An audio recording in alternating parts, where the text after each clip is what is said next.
Hello, student. I Dilip Kumar from SS Educational Institute. सो आज हम operating system की series में जो हमारी एल्गोरिथम शेड्यूलिंग एल्गोरिथम की जो सीरीज चल रही है, आज हम उसमें पढ़ाएंगे आपको मल्टी लेवल क्यू शेड्यूलिंग। ठीक है। इससे पहले हमने आपको प्रिमिटिव नॉन प्रिमिटिव दोनों तरीके की शेड्यूलिंग एल्गोरिथम्स के बारे में बताया, जिसमें first come first serve, shortest job first, longest job first, highest response ratio next, round robin scheduling, shortest remaining time first, longest remaining time first, priority based scheduling जिसमें primitive non primitive दोनों के बारे में बताया था। So now अब हम बात करते हैं मल्टी लेवल क्यू शेड्यूलिंग। देखिए, जितनी भी मैंने आपको बताई ये शेड्यूलिंग, हर एक अपनी अपनी एक इंडिविजुअली कैरेक्टरिस्टिक रखती है। दैट मीन्स किसी प्रोसेसर को, सॉरी किसी सीपीयू को, इनमें से कोई भी एक शेड्यूलिंग हम यूज़ करते हैं और उसके थ्रू जो डिफरेंट टाइप ऑफ प्रोसेस हम यूज़ कर रहे थे वो एक एक करके हम अकॉर्डिंग टू शेड्यूलिंग असाइन करवा रहे थे। लेकिन अब बात करें कि हम कि प्रोसेसर जो है हमारा, दैट मीन सीपीयू, वो एक समय में एक ही प्रोसेस लेगा। ठीक है। अगर हम बात करें कि मल्टी लेवल शेड्यूलिंग की बात करें, multi level queue scheduling, that कि हम किसी प्रोसेस की क्यू बना लेते हैं। ठीक है, मल्टी लेवल क्यू बना लेते हैं और अकॉर्डिंग टू उस क्यू के हम उसको शेड्यूल करते हैं सीपीयू के लिए। जैसे कि सामने मैंने फिगर में ड्रॉ कर रखा, देखिए हमने हर सिस्टम के अकॉर्डिंग प्रायोरिटी सेट कर दी है कि जैसे कि सिस्टम प्रोसेस सबसे पहले अगर बात करें तो सिस्टम प्रोसेस की प्रायोरिटी सबसे हाई होती है। ठीक है ना। उसके बाद इंटरेक्टिव प्रोसेस जो सिस्टम और यूज़र को इंटरेक्टिव करवाते हैं, that is a interactive process. ठीक। और उसके बाद है interactive editing process, definitely editing process जिसके थ्रू कमांड्स थ्रू जो हम वर्क करते हैं, that is a interactive process. Batch process means that is a background files जो अपनी रन होती रहती हैं, that is a batch process. Student process that means कि जो स्टूडेंट के थ्रू जो प्रोग्राम्स रन करके जो हम प्रोसेस जो एक प्रोग्राम जो बनाते हैं और एग्जीक्यूशन के लिए जो भेजते हैं, that is a student process. ठीक है ना। अब बात करें, मान लीजिए कि जो हमारी इनकी प्रायोरिटी हमने सेट कर दी है कि जो टॉप जो है हमारा सिस्टम प्रोसेस, जो सिस्टम के खुद के थ्रू जो प्रोसेस जनरेट होते हैं और जो प्रोसेस होते हैं सीपीयू के through, that is called the high priority basis. ठीक है ना।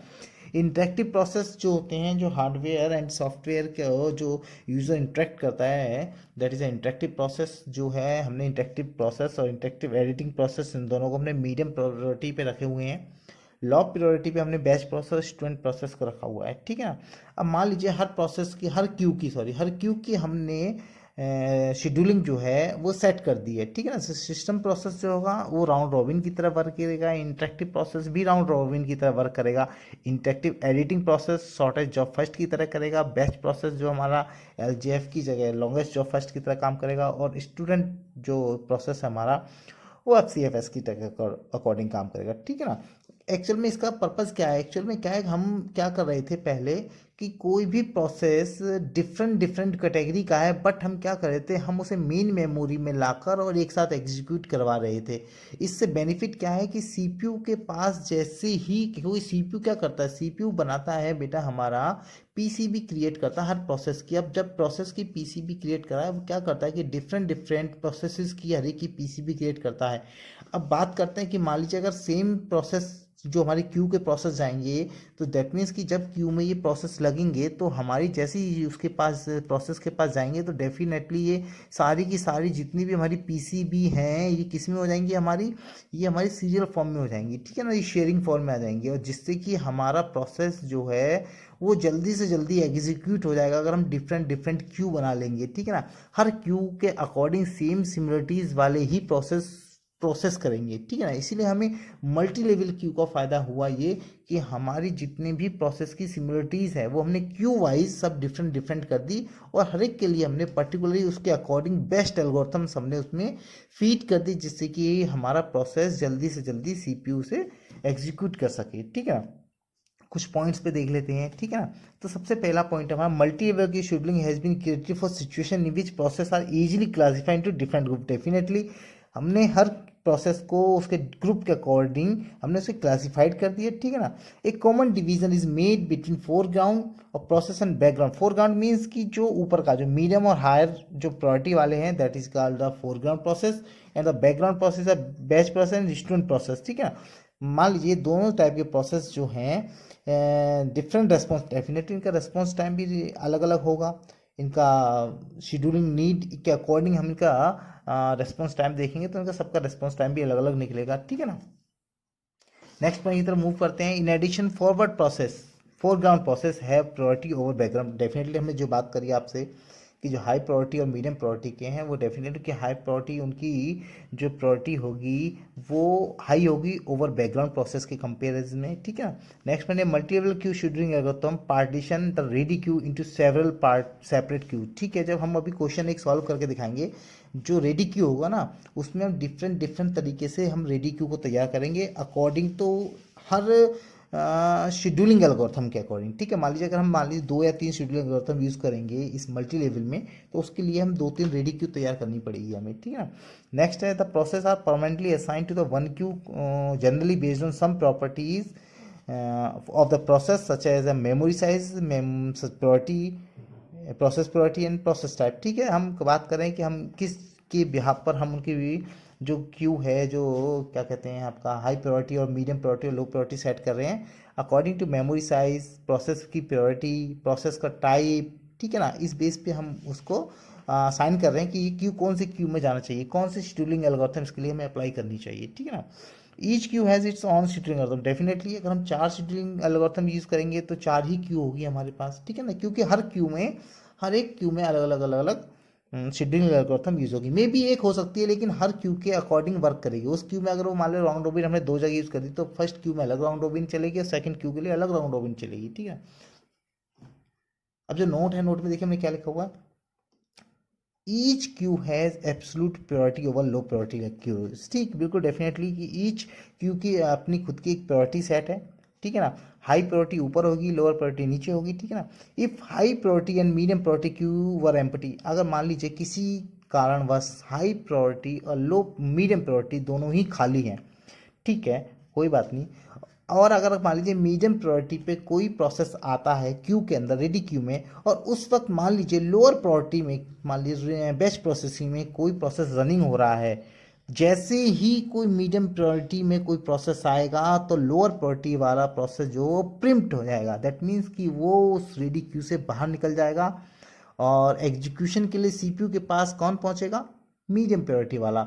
अब इन केस मान लीजिए हाई प्रायोरिटी का कोई प्रोसेस आ जाता है तो डेफिनेटली वो मीडियम प्रायोरिटी वाला भी प्रिम्प्ट होके बाहर निकल जाएगा और हाई प्रायोरिटी वाले को वो प्रोसेसर या सीपीयू असाइन हो जाएगा। पहले वो एग्जीक्यूट होगा, उसके बाद मीडियम की चांस आएगा, देन उसके बाद लोअर का चांस आएगा।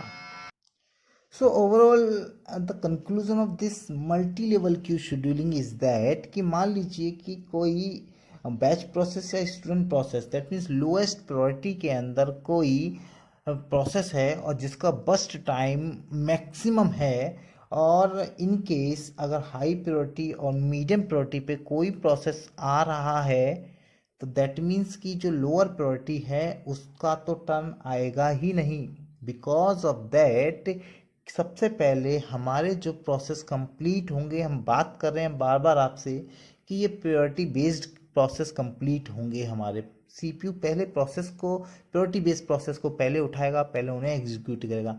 That means that is a major drawback of this multi level queue scheduling, because यहाँ पर अगर किसी लोएस्ट प्रायोरिटी का अगर प्रोसेस है तो सबसे लास्ट में एग्जीक्यूट होगा, उसका चांस जो है, उसको जो मिलेगा, जो उसको मौका मिलेगा प्रोसेस होने का, वो जब तक हाईएस्ट प्रायोरिटी और मीडियम प्रायोरिटी के जब तक प्रोसेस होंगे जब तक नहीं मिलेगा। That is a major drawback of this multi level queue scheduling.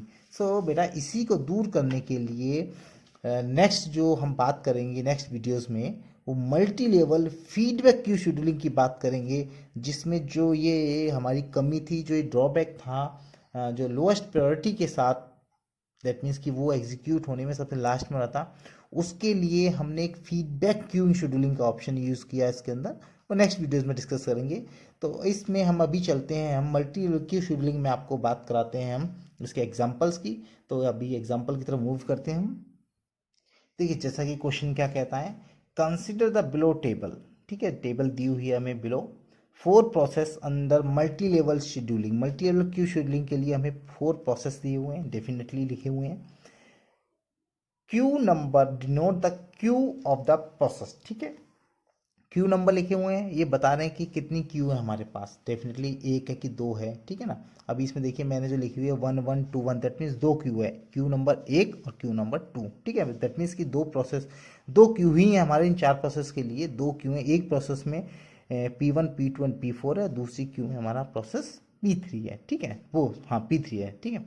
उसके बाद क्या लिखा है, priority of Q1 is greater than two, that means कि वन प्रोसेस जो वन क्यू नंबर की जो प्रियोरिटी है वो ग्रेटर है क्यू नंबर टू से। दैट मीन्स कि जो भी बताया था हमने आपको कि पहले Q1 वाला जो है प्रोसीड होगा greater than two, that mean two से पहले Q1 जो है वो प्रोसीड होगा, प्रियोरिटी इसकी हाई है, ठीक। चलिए उसके बाद क्वेश्चन में क्या कह रहा है, question one, Q1 sorry, Q1 use round robin. जो Q1 है डेफिनेटली मैंने आपको बोला था कि हर क्यू की अपनी अलग शेड्यूलिंग हो, एल्गोरिथम्स यूज करेंगे, तो वो कहता है जो Q1 है उसके अंदर हम राउंड रॉबिन को यूज करेंगे, और Q2 के अंदर हम FCFS, that means first come first serve algorithms को हम यूज करेंगे, ठीक है। अब देखते हैं सॉल्व कैसे करते हैं सवाल को।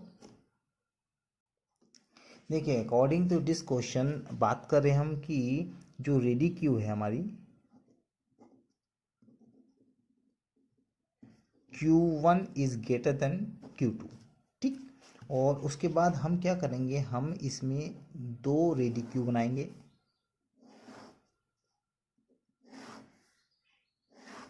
दैट इज फॉर Q1 और दैट इज फॉर Q2, ठीक। जो Q1 है ये हमारी राउंड रॉबिन पे वर्क करेगी और ये हमारी FCFS पे वर्क करेगी, ठीक है जी। चलिए उसके बाद हम इसका गेन चार्ट बनाएंगे, क्वेश्चन तो हमारा गेन चार्ट से ही सॉल्व होना है ना, ठीक है ना। गेन चार्ट में हम बनाएंगे, लीजिए, चलिए गेन चार्ट भी बन जाएगा हमारा। अब क्वेश्चन पे आते हैं, ठीक। सबसे पहले देखिए कि जैसे ही हमारा गेन चार्ट में हम बात करें, प्रोसेस हमारा जीरो पे इनिशलाइज हुआ, ठीक।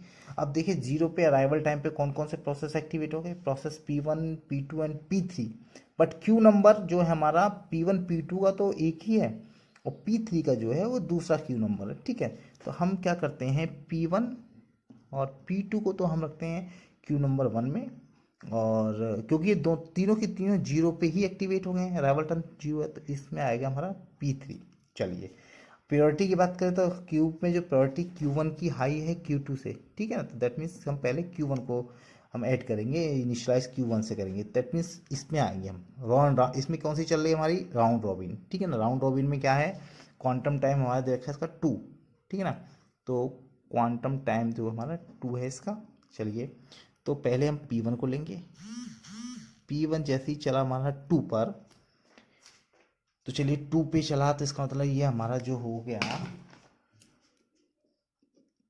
2 चला तो 2 बचा ये, चलिए 2 बचा ये हमारा, और यहाँ से ये कट गया, ये क्यू में आके लग गया हमारा P1।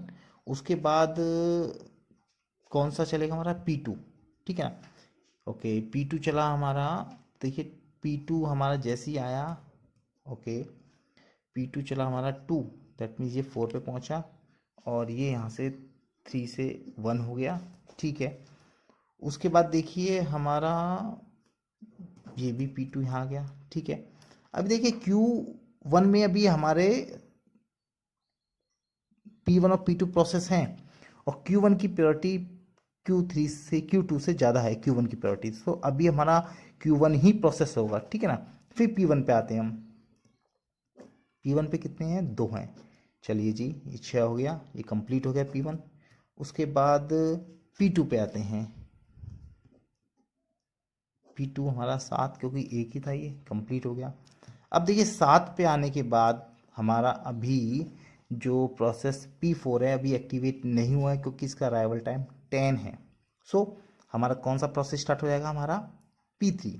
चलिए जी P3 स्टार्ट हुआ, बट P3 हमारा केवल 3 सेकेंड ही चल पाया था, जैसे ही वो 10 पे पहुंचा क्या हो गया, 10 पे पहुंचते ही हमारा Q1, दैट मीन्स ये वाला जिसकी प्रायोरिटी P2 से हाई है वो एक्टिवेट हो गया, दैट मीन्स कॉल्ड कि हमारा P3 केवल 3 ही चल पाया,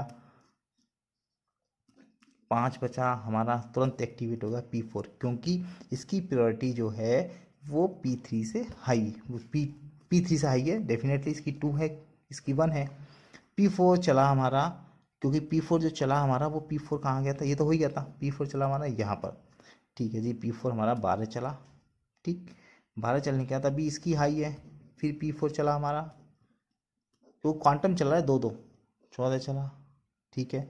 फिर अभी एक और बचा भाई, ये 5 था, ये 2 हुआ, सॉरी 4 हुआ, अभी 2 चला गया, सॉरी 2 गया तो 3 बचा, 3 में से फिर 2 बचा, ठीक है ना, 3 में से 2 गए तो 1 बचा, 1 बचा ये, ठीक है ना।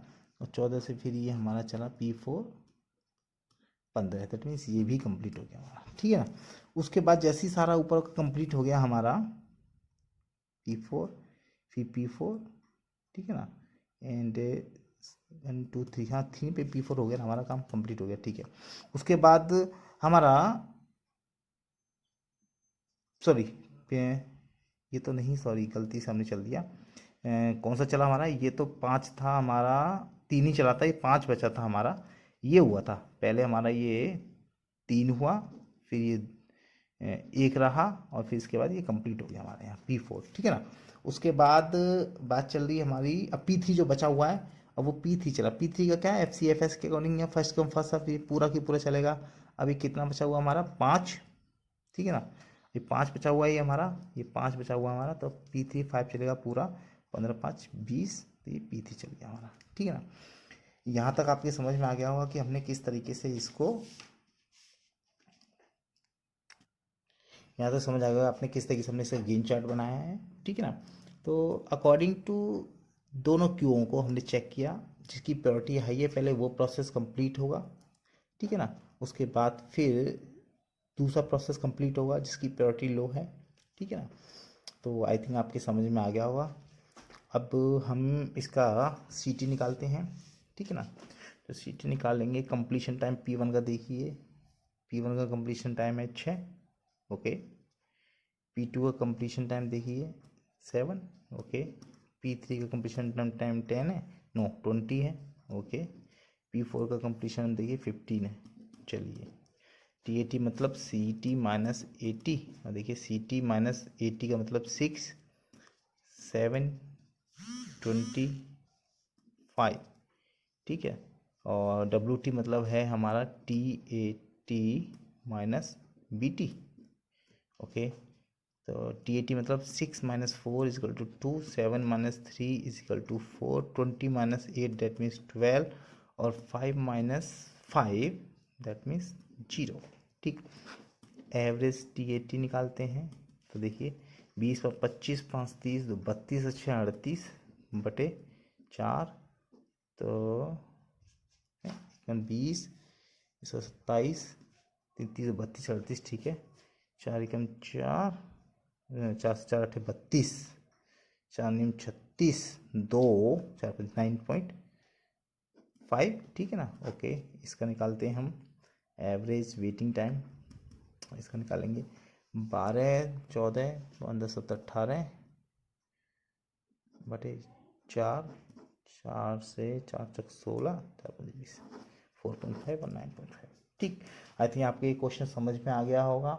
मल्टी लेवल की शेड्यूलिंग क्या होता है, किस तरीके से हम इसकी लेवलिंग बनाते हैं, क्या ड्रॉबैक रही इसके अंदर, और नेक्स्ट जो हमारी एल्गोरिथम होगी multi level feedback queue scheduling, उसमें हम इसकी ड्रॉबैक को जो है मैक्सिमम से मैक्सिमम रिमूव करने की कोशिश करेंगे। Thank you.